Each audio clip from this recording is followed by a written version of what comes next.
क्योंकि जिस प्रकार का टेरर डेमोलिशन, जिस प्रकार आतंकवाद का खात्मा बीते कुछ दिनों में हमने भारतवर्ष में देखा है, भारतवर्ष ने जिस प्रकार से पाकिस्तान में आतंकी अड्डों को ऑपरेशन सिंदूर के माध्यम से समाप्त किया है, वह अपने आप में पूरे विश्व में एक संदेश भेजता है, एक निर्णायक संदेश। आतंकवाद के खिलाफ लड़ाई के विरोध, आतंकवाद के खिलाफ एक निर्णायक संदेश।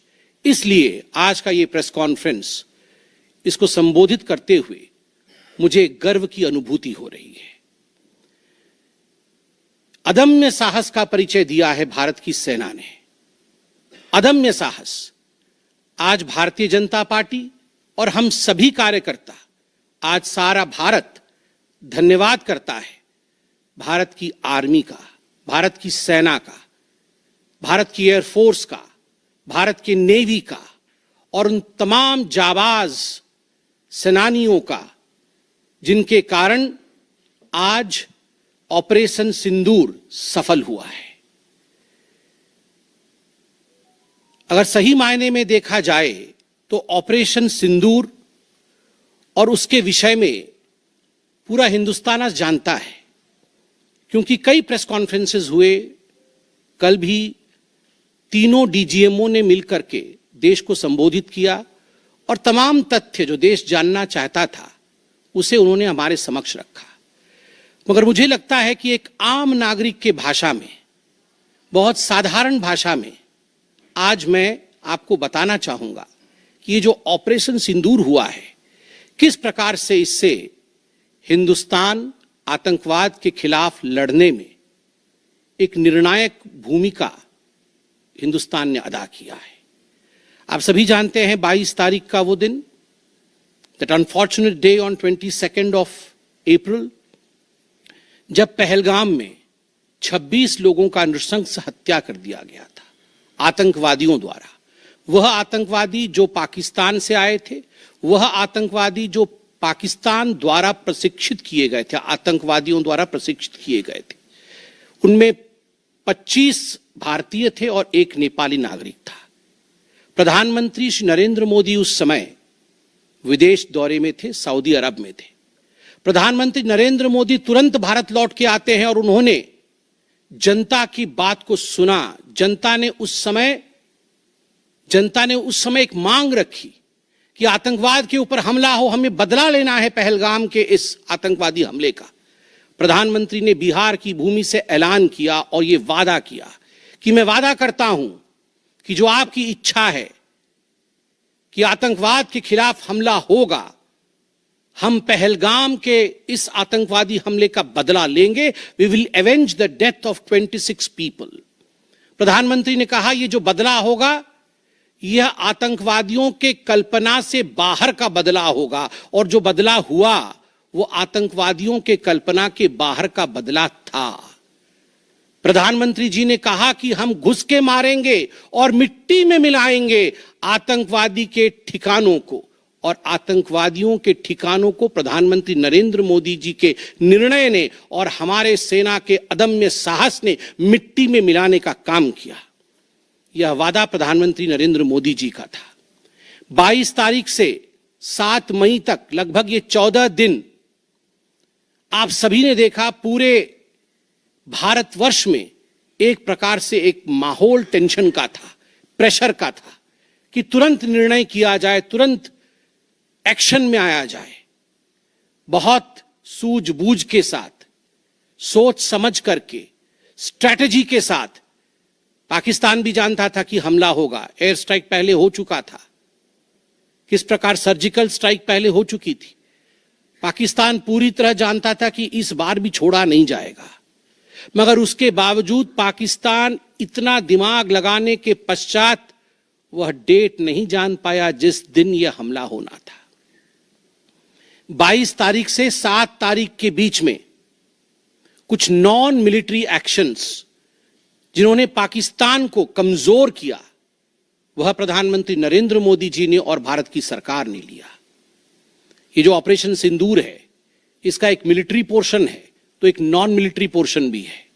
और नॉन मिलिट्री पोर्शन में सबसे बड़ी बात इंडस वाटर ट्रीटी, जो सिंधु नदी समझौता 1960 का था, उसे स्थगित किया गया, अबेयंस में रखा गया। आप सभी जानते हैं लगभग 90% पाकिस्तान जो है इसी पानी पर निर्भर करता है। लगभग 80% उनका जो कृषि है इस पानी पर निर्भर करता है। इस पानी को यदि रोक दिया जाए तो पाकिस्तान की 1/4 जीडीपी गिर जाती है। इस पाकिस्तान को अगर इस पानी से वंचित रखा जाए तो पाकिस्तान के हालात वैसे होंगे कि उनकी जीडीपी लुढ़केगी, कृषि लुढ़केगा। केवल कृषि और जीडीपी नहीं, उनके पावर कट्स होंगे और इस प्रकार का माहौल पाकिस्तान में पैदा होगा कि पाकिस्तान एक फ्रजाइल स्टेट के रूप में, अभी भी फ्रजाइल है, और फ्रजाइल स्टेट के रूप में वो सामने आएगा। झेलम और चनाब अब संपूर्ण रूप से भारत सरकार के अधिकार में है, अधिकार क्षेत्र में है। और जिस प्रकार से यहां हम बांध बनाने की और रिवर को आगे बढ़ाने की बात कर रहे हैं, नए रिजर्वॉयर, इरिगेशन और हाइड्रो पावर से जम्मू कश्मीर, लद्दाख, पंजाब एवं हरियाणा, इन राज्यों को बहुत फायदा मिलने वाला है। ये कहा गया कि पानी और खून एक साथ नहीं बहेगा। मित्रों, जरा सोच के देखिए, 50 वर्षों तक जो संभव नहीं हुआ था, किसी भी युद्ध में यह संभव नहीं हुआ था कि इंडस वाटर ट्रीटी को रोक दिया जाए। जो संभव नहीं हुआ था वह असंभव काम संभव हुआ इस बार। अटारी वाघा बॉर्डर को भी रोक दिया गया। दोनों देशों के बीच में कोई ट्रेड नहीं होगा और इसका खामियाजा कोई भुगतेगा तो वो पाकिस्तान की इकोनॉमी भुगतेगी। इसके साथ ही जिन लोगों के पास पाकिस्तान का वीजा था और वो हिंदुस्तान में, पाकिस्तान के नागरिक जो हिंदुस्तान के वीजा के साथ भारतवर्ष में रह रहे थे, उन सब को बाहर निकाला गया। पाकिस्तान का कोई भी आर्टिस्ट, कोई भी परफॉर्मेंस वो भारतवर्ष में नहीं हो सकता है। इस प्रकार के कड़े प्रतिबंध पाकिस्तान के ऊपर लगाए गए। माननीय प्रधानमंत्री श्री नरेंद्र मोदी जी ने लगभग 20 देशों के राष्ट्राध्यक्षों से सीधी बातचीत की। How to isolate Pakistan, how to fight against terrorism. और सबसे बड़ी बात है, तमाम देशों ने भारत का समर्थन किया। सऊदी अरब, यूएई, यूएस, आप सोचिए, इस्लामिक वर्ल्ड के बड़े देश हैं सऊदी अरब और यूएई, इन्होंने भारतवर्ष का पूर्णतः समर्थन किया। जिस समय पहलगाम का हमला हुआ था, माननीय प्रधानमंत्री सऊदी अरब में थे। सऊदी अरब के अपने दौरे को जब वो छोड़ के आए, तब उनको वहां एश्योरेंस दिया गया कि आप जाइए, हम आपके साथ खड़े हैं, वी सपोर्ट यू, हम टेरर के खिलाफ आपके साथ कंधे से कंधा मिला के लड़ेंगे।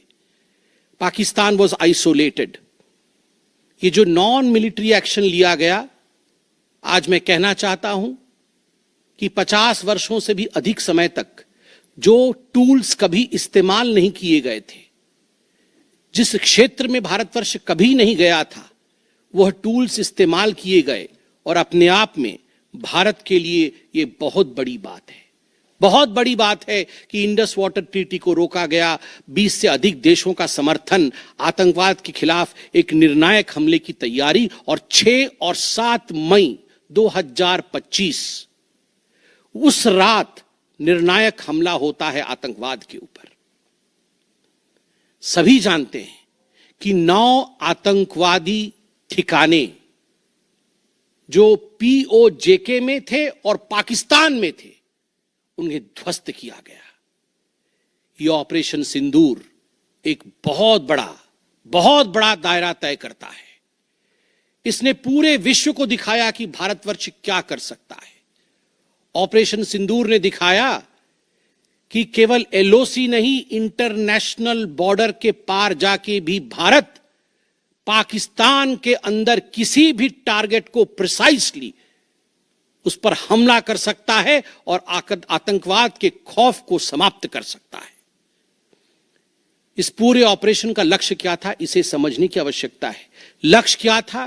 क्या हमने लक्ष्य की पूर्ति की? What was the aim of operation Sindoor?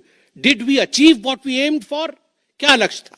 Number 1 लक्ष्य था आतंकवादी ठिकाने जो दूर दराज इलाके में है पाकिस्तान में, जहां आज तक कोई नहीं पहुंच पाया, जहां आज तक पाकिस्तान के आतंकवादियों को लगता था कि वो सुरक्षित हैं, वहां तक पहुंचना यह लक्ष्य था। दूसरा लक्ष्य था आतंकवादियों को ढेर करना, मार देना। तीसरा लक्ष्य था इन टारगेटों को जमींदोज करना, उन्हें मिट्टी से मिला देना। चौथा लक्ष्य था इस पूरे काम को करते हुए कोई भी सिविलियन, उसके ऊपर किसी प्रकार से कोई इंजुरी नहीं होना। और अंतिम लक्ष्य था किसी प्रकार के मिलिट्री, जो पाकिस्तान का मिलिट्री या सैन्य बेस हो, उसके ऊपर हमला नहीं करना। अर्थात यह लड़ाई आतंकवाद के खिलाफ थी। यह लक्ष्य था ऑपरेशन सिंदूर का। This was a fight against terrorism and terrorists. क्या हम लक्ष्य को पा पाए? आप देखिए, जब यह हमला हुआ तो 9 ठिकाने ध्वस्त हुए, उनमें 5 POJK में थे, पाक ऑक्यूपाइड जम्मू कश्मीर में, और 4 पाकिस्तान में थे। सबसे बड़ी बात है, पहली बार पंजाब प्रोविंस, जो कि पाकिस्तान का एक बहुत स्ट्रेटेजिक लोकेशन है, पंजाब प्रोविंस उनका हृदय है पाकिस्तान का, उसके अंदर भारतवर्ष घुस करके आतंकवादियों का सफाया करता है। यह अपने आप में छोटी बात नहीं है। This is a big achievement as far as Operation Sindoor is concerned.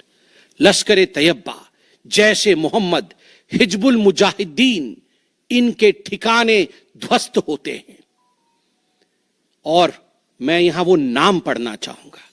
ये जो 9 नाम है, 9 आतंकवादी ठिकाने, मैं आज देश से अपील करना चाहूंगा, तमाम भारतीयों से अपील करना चाहूंगा कि ये नाम हमें स्मरण करना है। आने वाले 100 वर्षों तक हमें इन नामों को याद दिलाते रहना है, दोहराना है। जब भी आतंकवाद सर उठाए तो हमें यह चित्र दिखाने हैं कि तुम्हारा क्या हश्र किया था ऑपरेशन सिंदूर ने, भारत की सेना ने, भारत की राजनीतिक इच्छा शक्ति ने और भारतीयों ने। इसलिए मैं नाम पढ़ना चाहूंगा। सवाई नाला कैंप मुजफ्फराबाद, जो POJK में है, 30 किलोमीटर दूर है LOC से, उसे ठिकाना लगाया गया। लश्कर-ए-तैयबा का ट्रेनिंग सेंटर था। 20 अक्टूबर 2024 सोनमर्ग में और 24 अक्टूबर 2024 गुलमर्ग में जो आतंकी हमले हुए थे, उसमें यहां से आतंकवादी आए थे। और सबसे बड़ी बात, 22 अप्रैल 2025 को जो आतंकवादी आकर पहलगाम में हमारे नागरिकों को मार के गए थे, हमारी बहनों के माथे से जिन्होंने सिंदूर पोंछने का काम किया था, उनका प्रशिक्षण भी इसी केंद्र में हुआ था, सवाई नाला कैंप मुजफ्फराबाद। सैयदाना बिलाल कैंप मुजफ्फराबाद, ये जैसे मोहम्मद का ट्रेनिंग सेंटर था, ये दूसरा कैंप जो ध्वस्त हुआ। गुलपुर कैंप कोटली, ये LOC से 30 किलोमीटर दूर था, लश्कर-ए-तैयबा का बेस था। और 20 अप्रैल 2023 को पुंछ में, 9 जून 2024 को जो तीर्थ यात्री को बस में हमला करके मारने का काम किया था आतंकवादी, यहां गुलपुर कैंप से आए थे जो कोटली में है, उसे ध्वस्त किया गया। बरनाला कैंप बिरगढ़, बरनाला कैंप जो 9 किलोमीटर दूर है LOC से, उसे समाप्त किया गया। अब्बास कैंप कोटली जो 13 किलोमीटर दूर है LOC से, लश्कर-ए-तैयबा का फिदाइन सेंटर है और 15 आतंकवादियों को एक साथ ट्रेन कर सकता है, उसे ध्वस्त करके गिराया गया। सरजाल कैंप सियालकोट अंतर्राष्ट्रीय सीमा से 6 किलोमीटर दूरी पर है, इंटरनेशनल बॉर्डर से। सांबा कठुआ के सामने है। और मार्च 2025 में जम्मू और कश्मीर पुलिस के 4 जवान शहीद हुए थे, उनको मारने का काम इन्हीं आतंकवादियों ने किया था जो सरजाल कैंप से आए थे सियालकोट के। उस कैंप को ध्वस्त कर दिया गया। महमूना जाया कैंप सियालकोट, जो कि 12 से 18 किलोमीटर इंटरनेशनल बॉर्डर से दूर है, मैं LOC की बात नहीं कर रहा हूं, इंटरनेशनल बॉर्डर से, और हिजबुल मुजाहिदीन का अड्डा है, बहुत बड़ा कैंप है। कठुआ और जम्मू क्षेत्र में जो भी आतंकवादी गतिविधि होती है, सियालकोट के इस मजनूमा जाया कैंप से आतंकवादी भेजे जाते हैं। भारतवर्ष ने उसे ध्वस्त किया।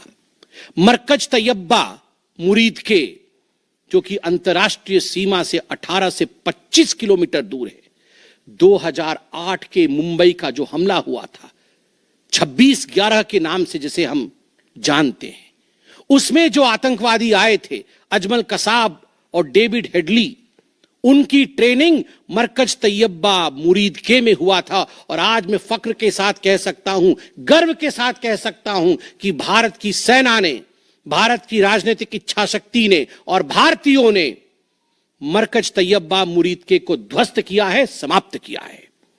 मरकज सुभान अल्लाह बहावलपुर इंटरनेशनल बॉर्डर से 100 किलोमीटर की दूरी पे है।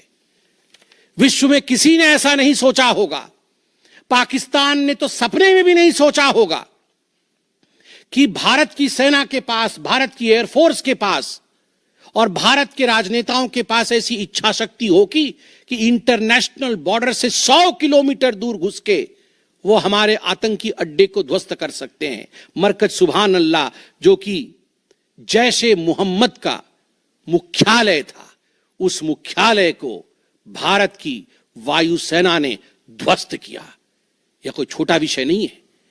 यह बहावलपुर एक ऐसा स्थान है जहां यूनाइटेड स्टेट्स, यूएस भी अपने ड्रोन नहीं भेज पाया था।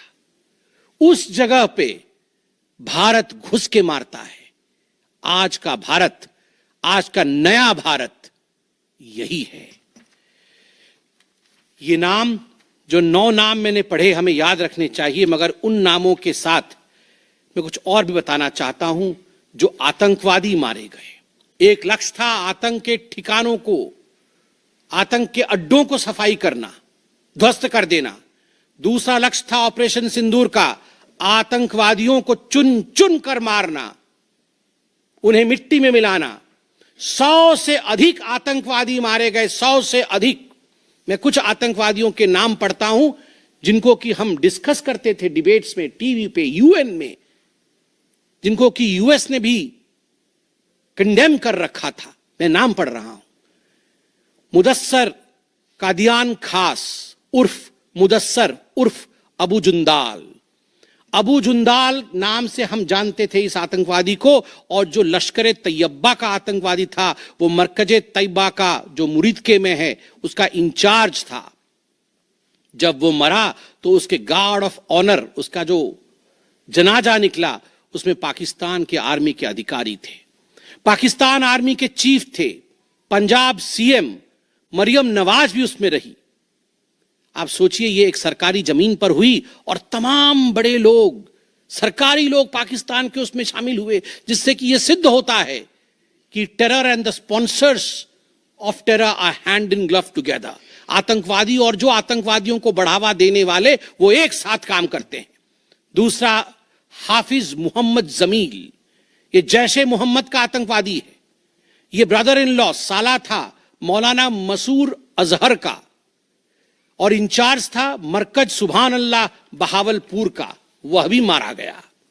तीसरा आतंकवादी मोहम्मद यूसुफ अजहर उर्फ उस्ताद जी उर्फ मोहम्मद सलीम उर्फ घोशी साहब, जैसे मोहम्मद का नामी आतंकवादी, और यह भी मौलाना मसूद अजहर से जुड़ा हुआ था और यह वेपन ट्रेनिंग देता था जैशे मोहम्मद का। और सबसे बड़ी बात, IC 184 के हाईजैकिंग में इसका हाथ था।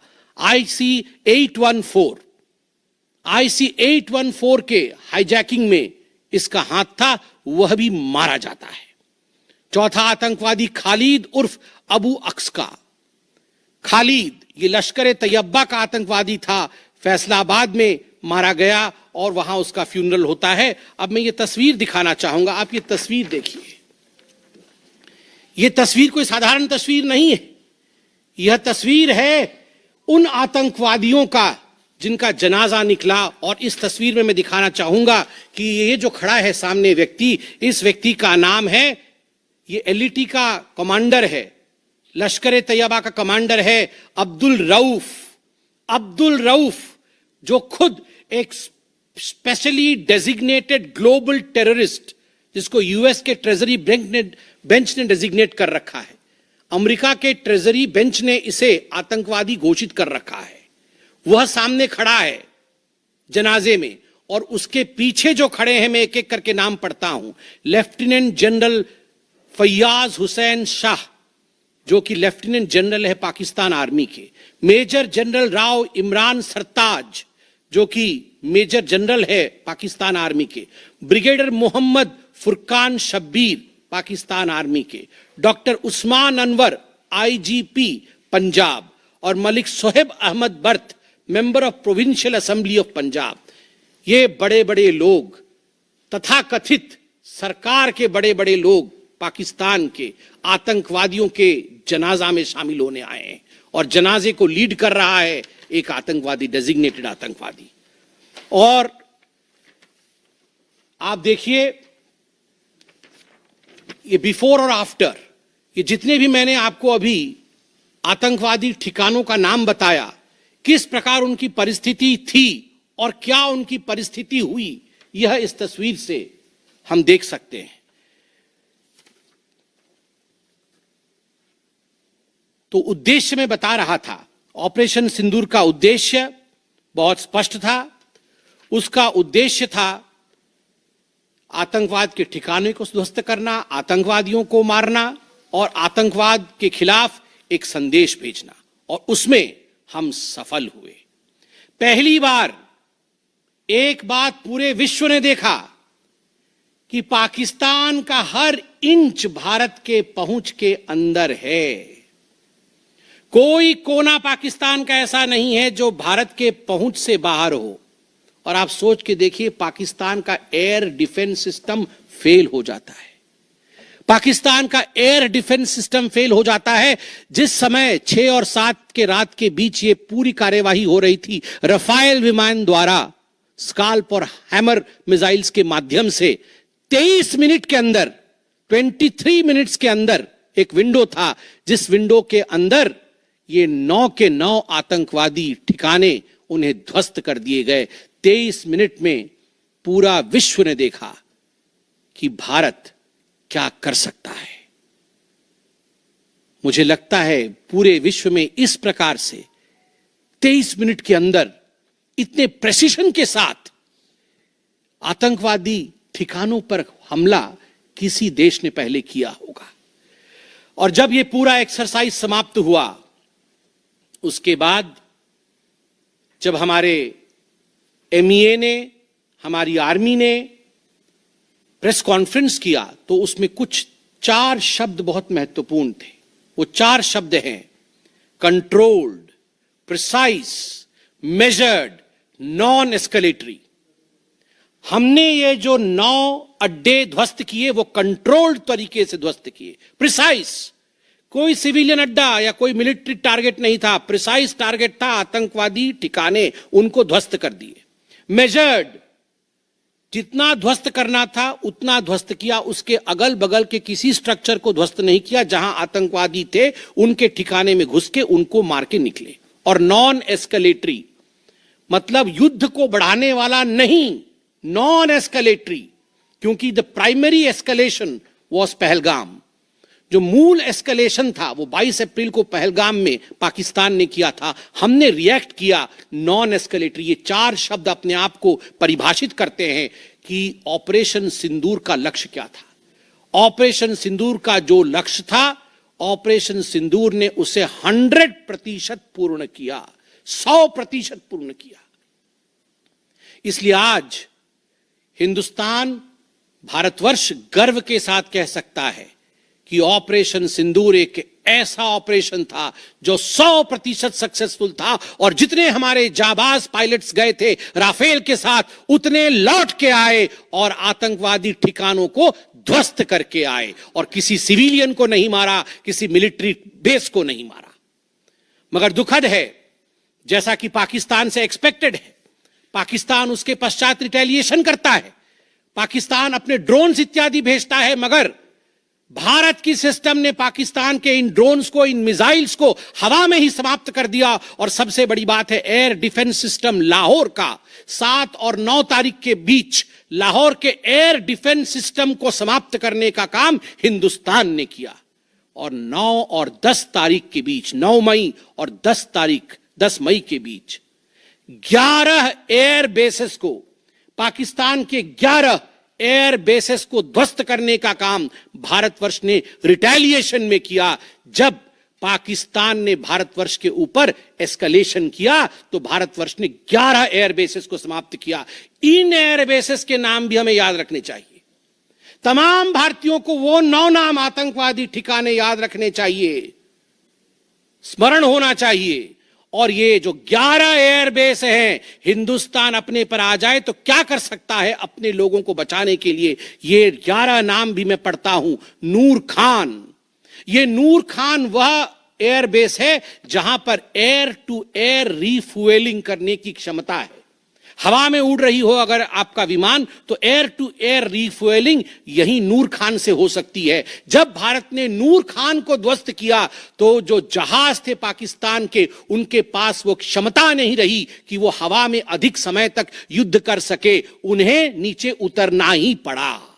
नूर खान, रफीकी, मुरीद, सुक्कूर, सियालकोट, पसरूर, चुनियान, सरगोदा, स्कारू, भुलारी और जकोबाबाद, ये तमाम मैं फोटोज लेके आया हूं। जकोबाबाद का ये फोटो देखिए, क्या था पहले और क्या हुआ बाद में, क्या था पहले और क्या हुआ बाद में। आप देख सकते हैं परखच्चे उड़ गए। यह है प्रिसीशन ऑफ इंडियाज अटैक। तमाम फोटो हैं यहां पे, किस प्रकार से हमने एक एक करके उनके एयर बेसेस को समाप्त किया। आप देख सकते हैं सारे एयर बेसेस के हम फोटो लेके आए हैं, जकोबाबाद से लेके बाकी तमाम। क्योंकि आपने ये सब देखा हुआ है, मैं अधिक समय नहीं लूंगा। आर्मी ने आपको दिखाया है, डीजीएमओज ने आपको दिखाया है, इसलिए मैं इसको आपको दिखा के दोबारा, I would not like to take much time, but मैं रिमाइंड करना चाहूंगा कि 11 एयर बेसेस को हमने ध्वस्त किया। और इसमें एक बड़ा विषय है, पहली बार विश्व में किसी देश ने एक न्यूक्लियर कंट्री के अंदर घुस करके उनके एयर बेसेस को समाप्त करने का काम किया। पाकिस्तान एक न्यूक्लियर कंट्री है, उसके अंदर घुस करके उनके एयर बेसेस को 20% पाकिस्तान के एयरफोर्स के इंफ्रास्ट्रक्चर को भारतवर्ष ने नाकाम कर दिया। 20% of PAF's infra was destroyed by India. Just imagine, एक न्यूक्लियर कंट्री है, उसमें घुसकर मारना, यह अपने आप में पूरे विश्व में पहला इंस्टेंस है। और भुलारी एयरबेस में 50 PAF पाकिस्तान एयरफोर्स के जवान मारे गए, जिसमें स्क्वाड्रन लीडर उस्मान यूसुफ भी मारे गए। कुल मिलाकर के 9 आतंकी ठिकाने, 11 एयरबेस, 100 से अधिक आतंकी, 50 जवान और अपनी इज्जत, यह पाकिस्तान ने खोया है। I repeat, what Pakistan has lost via operation Sindoor. 9 आतंकी ठिकाने, बड़े बड़े आतंकी ठिकाने, 11 एयरबेस, 100 से अधिक आतंकवादी, 50 से अधिक जवान और अपनी इज्जत, यह पाकिस्तान ने खोया है। यह झटका पाकिस्तान सह नहीं पाया और उनके डीजीएमओ का 10 तारीख को ही फोन आया। और उसके पश्चात मैं कहूंगा यह सीज फायर नहीं, ये एक अंडरस्टैंडिंग है। ये एक अंडरस्टैंडिंग है कि यदि भविष्य में किसी प्रकार का कोई भी आतंकी हमला होता है तो यह अंडरस्टैंडिंग तोड़ दी जाएगी। हमने करके दिखाया है, जो पहले कभी नहीं हुआ था वो हुआ है इस बार। अंदर घुस के मारा है हमने, ये एक अंडरस्टैंडिंग है। और सबसे बड़ी बात है, पाकिस्तान में उनके मौलाना, उनके मौलवियों ने पाकिस्तान का साथ नहीं दिया, मगर हिंदुस्तान की एकता देखिए, हिंदुस्तान का भाईचारा देखिए। पूरा देश एक होकर खड़ा हुआ। पूरा देश सेना के पीछे, सेना के अदम्य साहस के पीछे, हमारी राजनीतिक इच्छा शक्ति के पीछे पूरा भारत एक होकर खड़ा हुआ।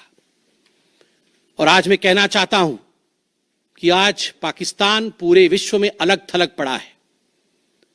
पहले भी ऐसे वक्त थे, अनेकों प्रयास भारतवर्ष करता था। पहले हम सबूत देते थे, प्रयास करते थे डोजियर के माध्यम से पाकिस्तान को प्रूफ दे आतंकवाद का। वो डोजियर लेती थी मगर उस पर काम नहीं करती थी। मगर आज नए भारतवर्ष ने पाकिस्तान को बख्शा नहीं है। आतंकवाद के खिलाफ एक निर्णायक लड़ाई हुई है और प्रधानमंत्री जी ने स्पष्ट कहा है, वहां से यदि गोली आती है तो यहां से गोला जाएगा। इसी के साथ मैं अपने वक्तव्य को समाप्त करता हूं। कोई प्रश्न हो तो अवश्य पूछें।